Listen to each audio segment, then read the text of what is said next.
এ বিষয়ে আরো জানতে বরিশাল থেকে সরাসরি যুক্ত হচ্ছেন রিপোর্টার অপূর্ব অপু। তার সঙ্গে আলোচনায় অংশ নিচ্ছেন বরিশাল সিটি কর্পোরেশনের প্রশাসক ও বিভাগীয় কমিশনার মোহাম্মদ রায়হান কাউসার। জলাবদ্ধতা নাকাল হয় বরিশাল সিটি কর্পোরেশন এলাকার বাসিন্দারা, এবং এটি যে এখনই হচ্ছে এমনটি নয়, বছরের পর বছর ধরে এই ভোগান্তিতে পড়ছেন এই শহরের বাসিন্দারা। যেটি বলা হচ্ছে যে মাস্টার প্ল্যান না হওয়ার কারণেই এমন ভোগান্তিতে তৈরি হয়েছে। আমরা বিষয় নিয়ে কথা বলতে চাই বরিশাল সিটি কর্পোরেশনের প্রশাসকের যিনি দায়িত্বে রয়েছেন, বরিশালের বিভাগীয় কমিশনার মোহাম্মদ রায়হান কাউসার। আপনাকে স্বাগত জানাচ্ছি, ধন্যবাদ জানাচ্ছি সময় দেওয়ার জন্য। এই যে বছরের পর বছর যুগ যুগ ধরে এই শহরবাসী সামান্য বৃষ্টিতে হাঁটু পানিতে ভোগে, এই সমাধানের পথটা কি মনে করেন? আপনি যদিও নতুন দায়িত্ব নিয়েছেন বরিশালের সিটি কর্পোরেশনের প্রশাসক হিসেবে, আপনার পর্যবেক্ষণ কি? জি ধন্যবাদ। আমার পর্যবেক্ষণ হলো, আমি এখানে আসার পরে সাধারণ নাগরিকদের মধ্যে অনেকেই আমাকে বলেছে যে দুইটা জায়গা সে খুব জলাবদ্ধতা নাকাল হয়। তার মধ্যে একটা হলো বটতলা রোড, আর আরেকটা হলো আপনার ওই জর্দান সড়ক। তা আমি তখন চিন্তা করলাম যে এখানে জলাবদ্ধতার কারণটা কি। পরে আমি সরেজমিনে গিয়ে দেখলাম যে আসলে ওখানে যে ড্রেনগুলো রয়েছে, ড্রেনগুলো স্লাস দিয়ে মানে ভরাট হয়ে আছে, এখানে পানি মুভ করার মতো অবস্থা নেই। তখন আমি যে কাজটি করলাম, এটা 2 মাস আগে করেছি, এই ড্রেনগুলোকে আমি স্লাজ মুক্ত করেছি, nothing else. Existing man power আছে, লেবার আছে, তাদেরকে দিয়ে করেছি। এবং ইনসিডেন্টলি এই কাজ চলমান অবস্থার শেষের দিকে এসে মানে মুষলধারে বৃষ্টিপাত হয়েছে, আপনারা খেয়াল করেছেন। এবং আলহামদুলিল্লাহ আমরা দেখেছি যে সেই বৃষ্টিপাতে অন্যান্য বছর যেমন 3-4 দিন ব্যাপী জলাবদ্ধতা হতো, রাস্তার উপর নৌকা চলতো, এবছর কিন্তু তা হয়নি। এবছর মাত্র 1 ঘন্টা স্থায়ী ছিল। এবং সর্বশেষ যে নিম্নচাপ হয়েছিল, সেই নিম্নচাপের সময় যে জলাবদ্ধতাটা হয়েছিল, এটা 2 ঘন্টা স্থায়ী হয়েছিল। এবং এটা হওয়ার মূল কারণ ছিল এই নিম্নচাপের কারণে পানি স্ফীত হয়েছিল, অন্যান্য সময়ের তুলনায় প্রায় 2-3 ফিট স্ফীত হয়েছিল। এটা একটা ন্যাচারাল ক্যালামিটি। এটা ছাড়া নর্মালি এখন যখন বৃষ্টিপাত হয়, এখন কিন্তু বরিশাল শহরে আপনি সেই জলাবদ্ধতা দেখতে পাবেন না। বড় জোর 10 মিনিট, বিশেষ করে বটতলা রোডে আপনি 10 মিনিটের বেশি জলাবদ্ধতা পাবেন না। 10 মিনিট পর মধ্যে সব পানি ক্লিয়ার হয়ে যায়। তো এখন এটাকে আরও বেগবান করার জন্য আমি যে কাজটি করেছি, এই যে ড্রেনগুলোর আউটফলগুলো হলো বিভিন্ন খালে। তো সেই খালগুলোকে আমি দেখলাম যে স্লাজ দিয়ে ভর্তি হয়ে আছে, কচুরিপানা দিয়ে পানি মুভ করতে পারে না।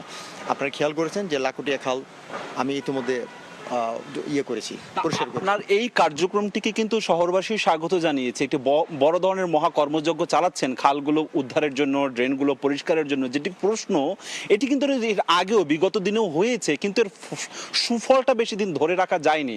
আপনার ভাবনাটা কি, কিভাবে সুফলটা দীর্ঘমেয়াদী করবেন? সত্যিকার অর্থে কি, এটাকে আপনি বছরে একবার পরিষ্কার করলে হবে না, এটা একটা পিরিয়ড নির্ধারণ করতে হবে। আমার মতে সেই পিরিয়ডটা হবে 2 থেকে 3 মাস। 3 মাস পরপরই প্রত্যেকটা খাল, প্রত্যেকটা ড্রেন ভিজিট করে পরিষ্কার করতে হবে। এটা হলে এখানে অন্য কোনো সমস্যা হবে না, এবং এটা দীর্ঘমেয়াদী একটা সাস্টেনেবল একটা কাজ হবে এটা। আর যদি একবার করার পরে, যেমন আমি আজকে যে খালটা পরিষ্কার করলাম, ওখানে স্থানীয় লোকরা বলছিল যে 20 বছরের মধ্যে এখানে কোনো পরিচ্ছন্নতা কর্মী আসে নাই। তো এটা তো হতে পারে না।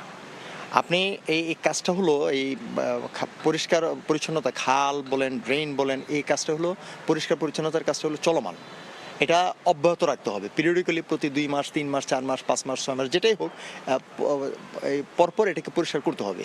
কারণ নতুন নতুন স্লাস জমে, সেটা আবার সেটেল ডাউন করলেই স্পেসটা কমে যায়। তো এটাকে করতে হবে। তো এই জিনিসগুলো যদি এভাবে চলমান রাখে, তাহলে এটা দীর্ঘস্থায়ী হবে। পরিবেশবাদীরা কিন্তু আরেকটা পরামর্শ দিচ্ছে, বা তারা দাবি তুলছেন যে খালগুলো রয়েছে, সেই খালগুলো খনন করা। 46টি খালের মাত্র হাতে গোনা 2-3টি আছে, নামে মাত্র প্রবাহ রয়েছে। সেগুলোর বিষয়ে কি কোনো পদক্ষেপ নেবেন? জি ধন্যবাদ। আমরা কিন্তু খাল খননের বিষয়ে অলরেডি একটা প্রজেক্ট চলমান আছে। সাগরদী খাল আপনি খেয়াল করেছেন, এটা আমরা খনন করছি। এটা 2 পাশে ওয়াকওয়ে করছি, রোড ব্যবস্থা, রাস্তা করছি, লাইটিং করছি, সৌন্দর্যবর্ধন করছি।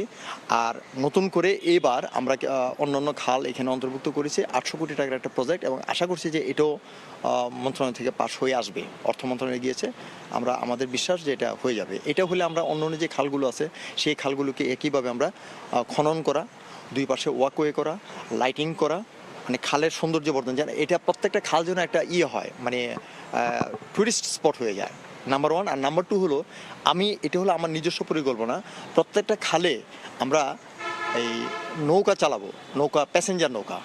এই যে ইন্ট্রা সিটি যে বাস সার্ভিস আছে ঢাকা শহরে, বরিশাল শহরে এটা নাই। আমি একটু প্ল্যান করেছি, বিআরটির সাথে কথা হয়েছে, ইন্ট্রা সার্ভিস রূপাতলি থেকে আমরা পর্যন্ত চালাবো।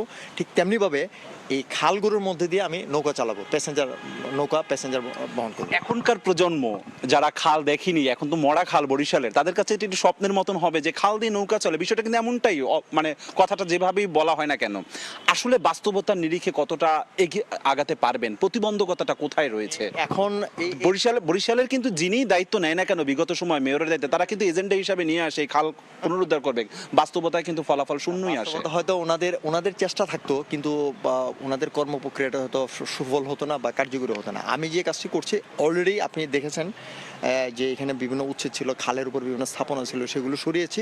কিছু কিছু সাঁকো আছে, অস্থায়ী সাঁকো যেগুলো, সেগুলিকে আমি সরাবো। সরিয়ে অন্য যে স্থায়ী সাঁকোগুলো আছে সেগুলো আমি দেখেছি নিচ দিয়ে নৌকা চলার মতো অবস্থা।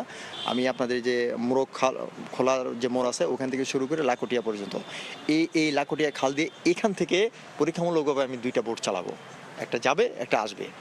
ওখানে একটা নামমাত্র ভাড়া ঠিক করে দেবো, মানুষ যেন ইজি বাইক বা রিক্সার পাশাপাশি এই খাল দিয়ে নৌকায় জন্য যাতায়াত করতে পারে। এটা একটা সুন্দর হবে, এবং আমার ধারণা এটা আমি মাস খানেকের মধ্যে এটা ইনশাল্লাহ করতে পারবো, আশা করা যায়।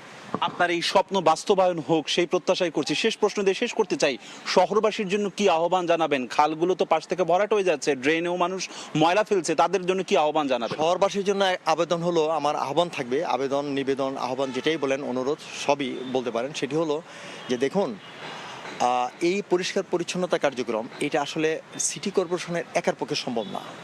এখানে যদি নগরবাসী এগিয়ে না আসে, নগরবাসী যদি এখানে সহায়ক ভূমিকা পালন না করে, তাহলে এই খাল পরিষ্কার পরিচ্ছন্ন রাখা সম্ভব না। তাই আমি নগরবাসীকে অনুরোধ করব যে প্লিজ আপনারা এই খালগুলোকে নিজের সম্পদ মনে করে এটাকে যেখানে সেখানে ময়লা ফেলে এটাকে নষ্ট না করে এটার প্রতি একটু যত্নশীল হন।